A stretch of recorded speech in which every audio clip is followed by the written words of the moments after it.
نبی کریم نے فرمایا، نماز میں اگر کوئی بات پیش آ جائے تو یا مردوں کو سبحان اللہ کہنا اور عورتوں کو ہاتھ پر ہاتھ مار کر یعنی تالی بجا کر امام کو اطلاع دینی چاہیے۔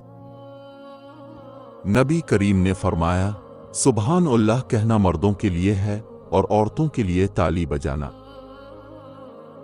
پیر کے روز مسلمان ابو بکر رضی اللہ عنہ کی ابتداء میں فجر کی نماز پڑھ رہے تھے کہ اچانک نبی کریم حضرت عائشہ رضی اللہ عنہا کے حجرے کا پردہ ہٹائے ہوئے دکھائی دیے۔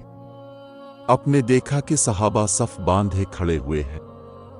یہ دیکھ کر اب کھل کر مسکرا دیے۔ ابو بکر رضی اللہ عنہ الٹے پاؤں پیچھے ہٹے۔ انہوں نے سمجھا کہ نبی کریم نماز کے لیے تشریف لائیں گے اور مسلمان نبی کریم کو دیکھ کر اس درجہ خوش ہوئے کہ نماز ہی توڑ ڈالنے کا ارادہ کر لیا، لیکن آن حضور نے ہاتھ کے اشارہ سے ہدایت کی کہ نماز پوری کرو۔ پھر آپ نے پردہ ڈال دیا اور حجرے میں تشریف لے گئے۔ پھر اس دن اپنے انتقال فرمایا۔